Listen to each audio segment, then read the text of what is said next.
Welcome to Business Talk, presented in collaboration with the University of Rio Grande and the Ohio State University South Centers, from the heart of southeastern Ohio at the University of Rio Grande TV studio.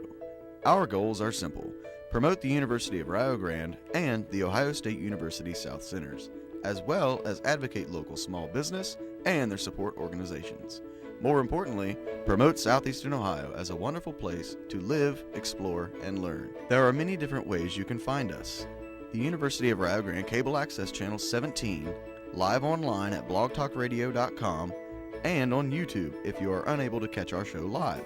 Introducing our co-hosts, Jason Winters, Mike Thompson, Patrick Dengel. Thank you for tuning in. We hope you enjoy the show. Welcome. You know, this is a great milestone for us, Jason, Mike, and Dr. Lawrence. This is the beginning of our fourth season, and throughout the summer, Mike did a lot of different unique things that has really expanded our show. And I first of all want to thank Mike for all of his work and dedication. And you talk about a lineup of individuals that we're going to be talking with. Of course, Jason, you were involved and Mike was involved in a really good lineup. And we wanted to, on this particular day, start out our new season with a man that has a lot of background, a lot of experience in the educational world, who has been throughout the United States, and I look forward to talking with him. I want to welcome Dr. David Lawrence, DMA, and we're going to ask you about the DMA. And Jason, you want to talk a little bit about Dr. Lawrence, what he does here at the University of Rio Grande? Well, sure, I'd be happy to, Pat. First of all, you're right, Pat. This is 4 years. That's a lot of gray hair ago. Now You've done a fantastic job. And Mike, Mike, is it gray hair or no hair? No hair. No hair? Okay. So, yeah, I mean, this is a milestone. Who would have thought 4 years ago when we started this? Do you remember those first shows? Oh, yes. Oh, my goodness. It was passing around the telephone. Yeah, and it was totally scripted. So it was interesting. Yes. But we're not doing that today. We got our own television studio. We've got multiple cameras going. We're live on television now, and I know my family's watching us back in Jackson County on Cable Access Channel there. So we've come a long way from passing that telephone and reading that script. So congratulations. So if your family's watching, we have to harass Mike, not you. Oh, it doesn't matter. It really doesn't matter. But yes, today we have a very special guest, David Lawrence, Dr. David Lawrence. We've worked an awful lot together. David actually was the dean of professional studies for a while, and he's just moved right up in the university. The DMA, Doctor of Musical Arts, and he is the associate provost, as well as dean for the College of Arts and Sciences. Correct. So see, I can get a little of that correct every once in a while. Yeah, and David still has his office there in Bob Evans Farms Hall, and we work on a lot of projects together, and I'm really curious as to what we're talking about today. Well, we're going to ask him about some faculty scholarships, and there's a potential grant opportunity for veterans, and he's going to go through a little bit about the new faculty evaluation process. And I have a couple questions about Provost, and just we wanted to find out about David. David, welcome. Thank you. I'm glad to be here. It's my understanding you've had 23 years involved in the educational world. I have. Seems long and short at the same time. And you've been you grew up in Texas? I'm a Texan, born and raised in Texas. Hometown is San Antonio, Texas. San Antonio. But grew up kindergarten through college in Abilene, Texas, out in West Texas in the middle of nowhere. So what brought you to Ohio?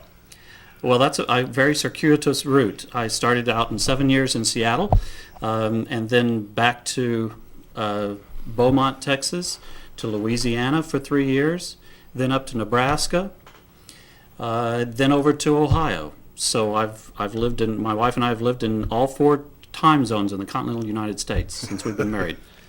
Now you have a son, though. We have a son. We waited almost 20 years to do that, but God blessed us with a son. He's terrific. He's 7. He's going to Rio Grande Elementary. He's the smartest kid in the class. He was the class valedictorian in the first grade last year. He's also the tallest kid in the class, so we're pleased as punch with him. He's a pure Ohioan, right? He is born here in Gallipolis. Yep. That is, and my understanding is that in your doctorate, you were involved in musical, choral conducting. Choral conducting. Yeah. My former life was as a choir director. Choir director, and I would imagine working with a variety of different kids. Let's say you were in the high school and college. And, Yep. I would imagine that you deal with a lot of individuals that come back from various different places. Oh yeah, I've had ensembles that have students in them that have no experience whatsoever with music or singing, and in the same ensemble having students who, in some cases, especially here, who are studying music as a major, as a vocation. So it's a wide variety, but you get all kinds of people. And you still do some community service work, right, in your church? And I did up Did you? until Okay. up until October of last year, when I started taking on more things in my associate provost role. I just had to step back on some things. I'd been the choir director at our local church for 9 years up until that point, but it just became too much, and I didn't want to step down until we had somebody who could replace me. And fortunately, Dr. Saren Williams, who is currently the choir director at Rio Grande, was able to step in and take that role. So I was glad to be able to do that. I still sing with him, but Well, yeah. I want you to know that Mike and Jason are constantly humming or singing. So if you ever need 2 really good participants to fill in on the choirs, I recommend Mike. that's only or Jason. because we're in your presence and you just make life so enjoyable that we always want to sing, right, Mike? Yeah, we do it at work, like swing low, sweet. See what? Listeners, please stay tuned. So you picked up a few other extra responsibilities here at the university. Yeah. Tell us Yeah. about, first of all, I know a lot of our listeners are not affiliated with education, so they don't know what a provost is. So why don't you tell us what a provost is and then what you're doing as an associate provost? Well, a provost in an academic setting is essentially the person in charge when the president is not available. In today's society, in higher education especially, the president really does have to be out fundraising, making connections, business connections and academic connections with other institutions, other businesses and entities around the state and region, and in fact country and internationally nowadays. So the provost acts as the chief academic officer and basically the second in charge when the president is not there. As the associate provost, when I took on that role 2 years ago, it was very specific responsibilities. I handled the school's accreditation. For higher education, we have to be accredited by one of the 7 regional accreditation agencies in the country, and I basically dealt with that, and then some things related to assessment on campus, and that was it. Because of some changes that occurred this last summer, Dr. Danley, our president, has now stepped in as the acting provost and chief academic officer, and she's added some new things to my desk that have kept me very busy that would typically be the provost role. But as president, she just doesn't have time to do that, so I'm taking on some extra responsibilities there as well. Yeah, but I've seen your desk, and your desk is very big, so Well, you could handle more responsibility. I do have lots of piles on my desk, and everything goes in a pile, and eventually I'll get to a pile. And every once in a while, we just pop on and pile Yeah, more. So yeah. Yeah, it happens every now and then, yeah. But you can handle it. Well, so far. So let's talk a little bit about faculty scholarship. What are the faculty doing here at the university? The faculty have actually been really involved in scholarship for a long time. I could tell you a little bit about the background. We didn't used to have, because Rio Grande is primarily a teaching university. So we're not like a typical research institution where the faculty are really required to, the old phrase is publish or perish. You have to do research and just to maintain your job, and in some cases to get a position. We're a teaching institution, so we haven't had that as our primary focus. However, our faculty have been very involved in research for many years. Although 2 years ago, or last year, we renegotiated the contract and actually made scholarship an option to complete the requirements of having a tenured faculty position on the campus. And so we've made that a priority, and our faculty have stepped up and are doing some terrific things. The former provost put together some initiatives that both supported scholarship, especially scholarship with students. Now, we're primarily an undergraduate teaching institution. We've got Rio Grande Community College and then, of course, the university. We do offer master's degrees both in business and in education.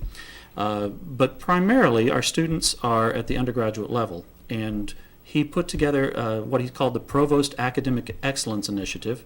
And that provides some funds for faculty to work with students on a particular research project.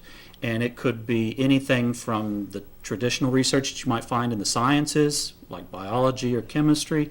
It could be something in the humanities. We've had Dr. Kent Williams worked with students on some of the literature things that they've done.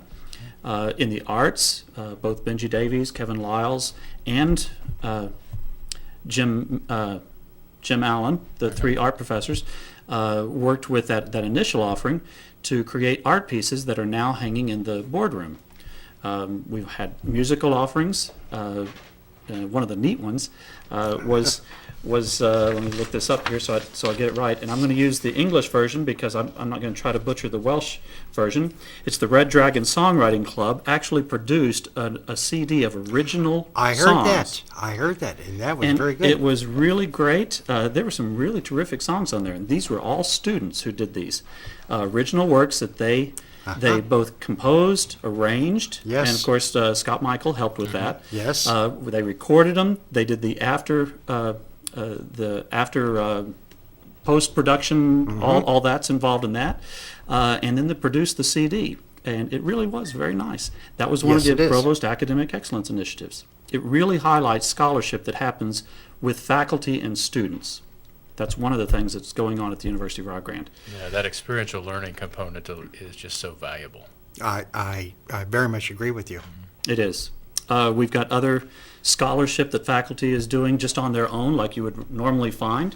But let me tell you one other thing about the Academic Excellence Initiative.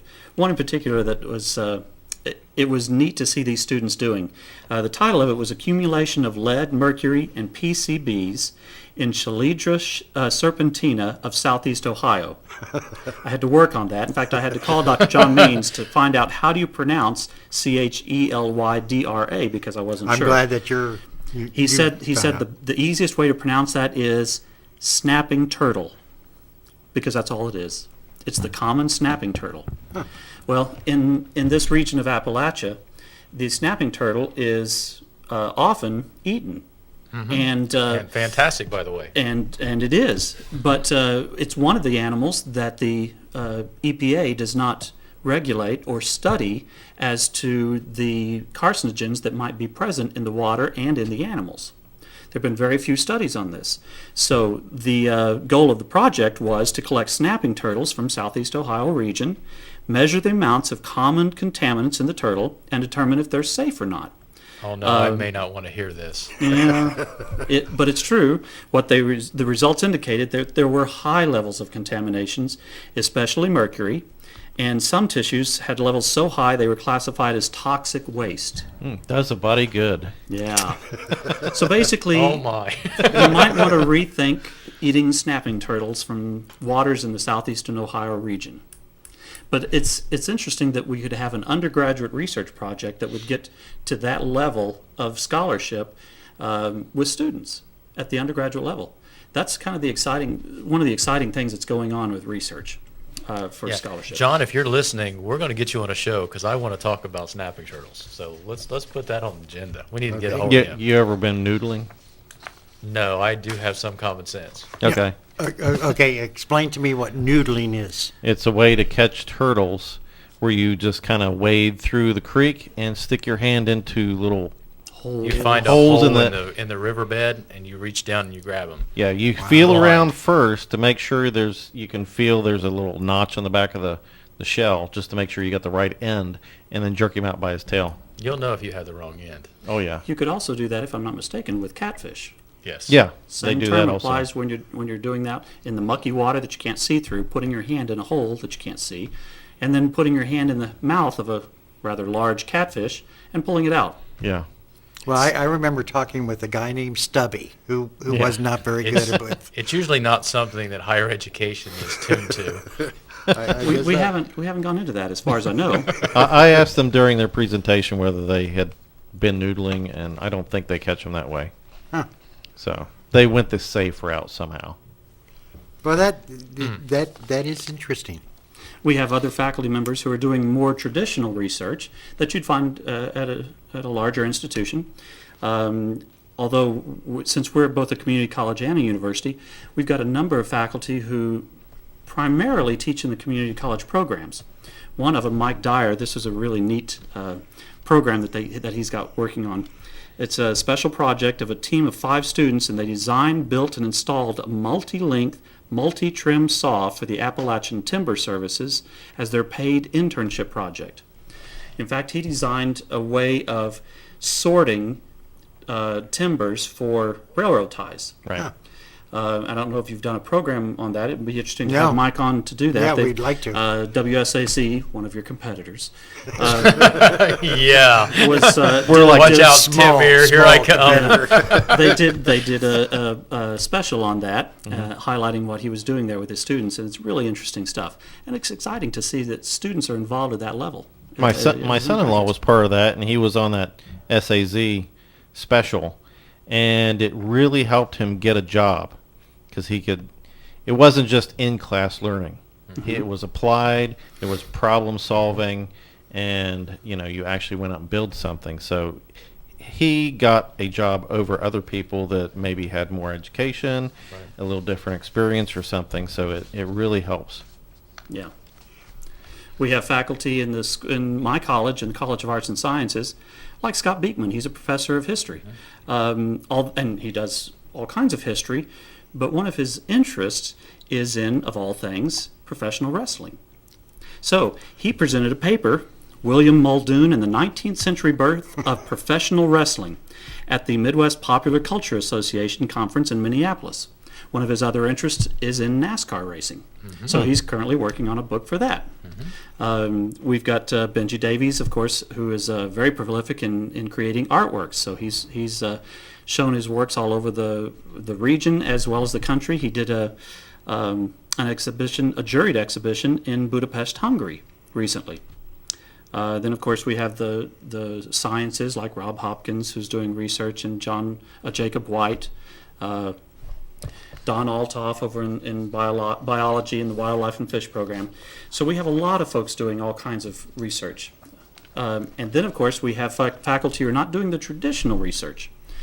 Although you really you have to call this some kind of scholarship. It is both service and scholarship, like Rose Roach over in nursing. She has spent the last 6 years in summers going to Uganda to help out in the mission field in her capacity as a nurse. I know that, I just lost his name, over in education. It'll come back to me in just a second. I know, but you deal with a number of different individuals throughout the university in a variety of different packages and variety of different topics and areas, etc. Have you talked to her about her hand washing demonstration that she has, trying to teach them good hygiene? Who, Rose? Yes. Rose? I haven't. Okay. Well, the thing was that they put this chemical on their hands, and then they have them wash their hands, and then they show them under a black light what's left. And these people being from Uganda and not used to stuff, they thought it was magic, and it freaked them out. So they had to stop using the black light and stuff like that. It was something they had never considered. but they have not seen that kind of thing before. That is Bill Capehart, Bill. professor of Oh, Bill, education, yes. who does missionary work along with his role as an educator. Just out of curiosity, with time being limited, I wanted to ask you about the exciting potential grant that's for grant opportunity for veteran students. Okay, this is something it's not official because we don't know yet. This last year, Dr. Danley, about a year ago now, instituted some new commissions on campus. One of them was the Commission on Active Military and Veterans. And basically the charge was, what are we doing now at the University of Rio Grande to meet the needs of that population? What are the best practices? And what are some recommendations that this committee could develop, this commission, as to what could Rio Grande do to better meet the needs of that population? So we talked to people all across campus and put together a list of our recommendations, the best practices that are happening across the country, and then we tried to make as comprehensive a list of what we're doing at Rio Grande. The one single recommendation of which that was the top of the umbrella for everything else was if we could identify somebody to be a Veterans Affairs coordinator or something. We weren't sure about what the title would be, but that person would basically work with our veteran population to basically be a conduit to both the VA, to financial aid, to other veterans organizations in the area, as well as what things are we doing on campus. So they could be a clearinghouse to get student veterans plugged into both the Rio Grande community on campus, as well as in the area community for veterans. Well, unfortunately, we just weren't able to identify the funds for that position, either part-time or full-time. Well, this summer I was working on some things. I got a phone call, and there's a group called VOAGO. It's Volunteers of America. They're nationwide. Greater Ohio. And they were looking for schools and businesses and other entities in the area to basically write a letter of support for a grant that they're trying to be a part of. Mm-hmm. And we started talking about it. They sent a representative down. Fantastic. And as it turns out, they liked what we were doing, and they decided to actually partner with us in this grant proposal, which we haven't gotten yet because we just proposed it. But the idea is that they would put somebody on our campus paid full-time by them, and they would be doing both what VOAGO is looking to do as well as what we were looking to do. So kind of out of the blue, we may have the opportunity to have somebody full-time on our campus to help with those identified areas that we were looking to better meet the needs of that population. Well, I do know that you have many individuals of all different age groups, and on a number of occasions I've had the opportunity to talk with individuals that are veterans, individuals that have served the military service in one form or fashion. So I think that's a well-needed program. It is. It is. They're a very unique group student-wise. They come with a lot of experiences, life experiences, and they bring that into the classroom. They're very valuable to the classroom atmosphere. Right. But also they have special needs. Just last week, I witnessed that personally. I had a student who had not been a part of my class for the first 3 weeks of class, and all of a sudden he was on my doorstep. Turns out he was a reservist. Uh-huh. And 5 weeks ago, the military called him up and said, be on the next plane. You got training. He was a trainer. I think he was a paratrooper, if I'm not mistaken. And he said, we need you in Arizona or California. And he was off. And he said, but I got classes that start next week. They said, that's not our problem. You need to train these students. So he was on my doorstep, and he said, hey, look, here's my situation. Can you work with me? I said, well, of course we're going to work with you. That's the policy of Rio. We've always been very good at accommodating students and helping them, especially when they're taking care of our country. Yes. My goodness. So, we are a very unique institution, and we're able to help in those situations. And I think it's fantastic that we have the opportunity to bring someone full-time if we can get that grant. Yeah. We're really hopeful that that's Volunteers of America is a very strong program. They have received a lot of grants. Now, there's no guarantee here, Right. but what they were looking for and what we were looking for aligned so closely that it just made good sense to have a partnership. So we're excited about the potential there, Yeah. and looking forward to it. We'll probably know sometime in November, possibly December. Oh, that's great. Those support services would be very welcome. Yes. Yeah. Yes. We only have a few more minutes, there's a list of questions that we have. However, what would you like to tell the listening audience about the University of Rio Grande and the associate provost or the dean of arts and sciences? And you only have 2 minutes, so. Yeah, I think the faculty assembly and maybe the evaluation process would be another show sometime. Yeah. It very well Because could be. those are very important topics. Yes. We do have a new faculty assembly, brand new, and we have a new employee or faculty evaluation system that's brand new. So I think it would be good for your listeners to hear something like that. It's kind of some of the internal things that are going on in Rio Grande, but it helps for all people to know exactly what's going on at Rio Grande and how things work here.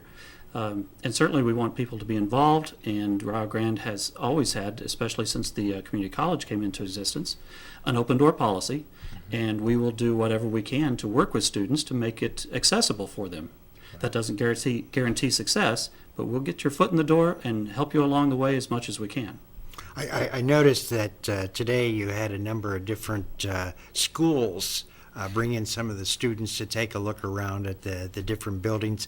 How many buildings does the University of Rio Grande hold? Oh, goodness. I think we've got 23 or so, 20 some odd across the campus. And we have how many different programs? We offer over 70 different degree programs. 70 different degree Yeah. programs. And I know that you have some very intensive programs like the MBA, like the musical choral. That's probably the most intensive. Well, it certainly is very involved.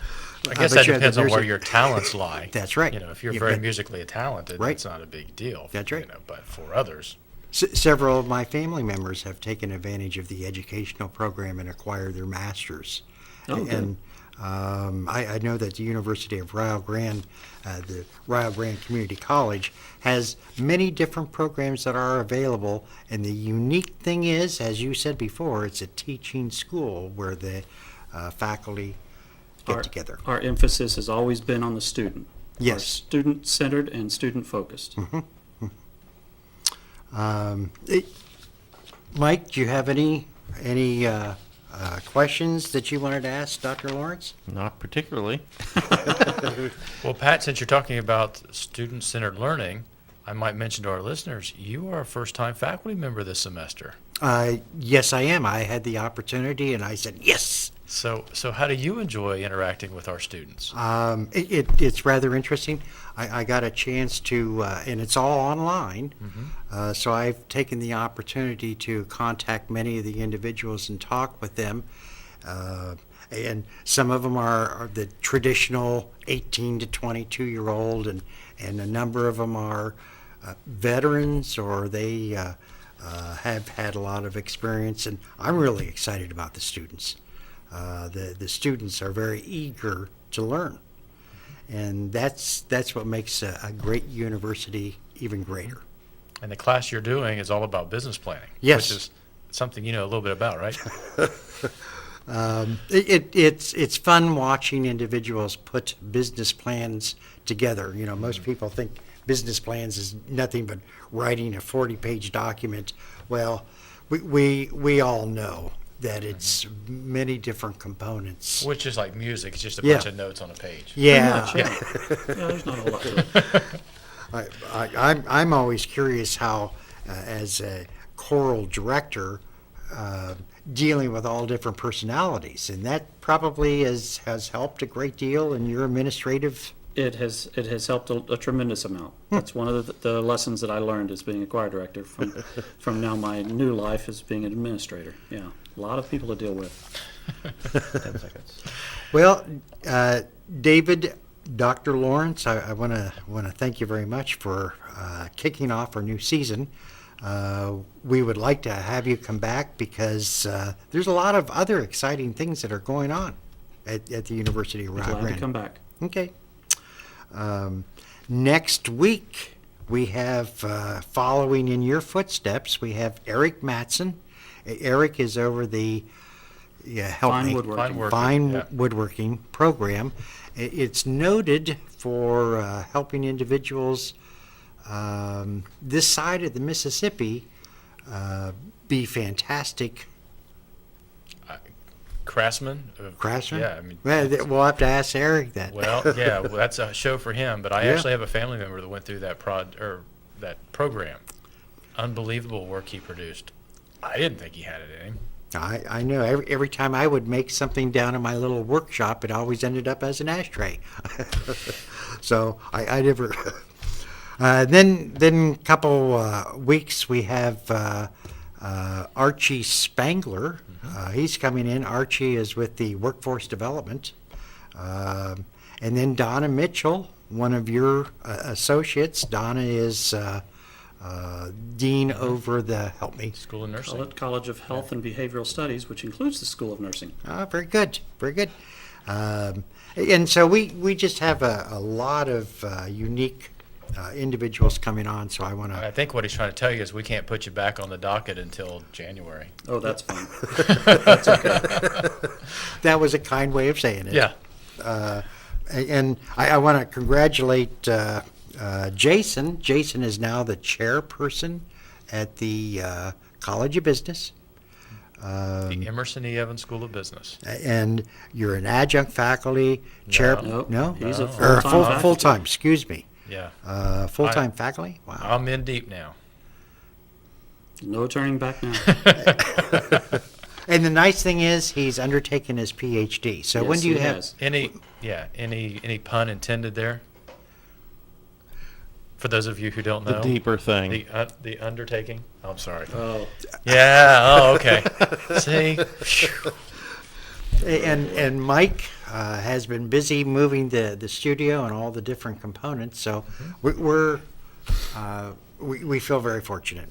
So again, thank you very much for coming on Business Talk. Yes, thank you, David. you're welcome.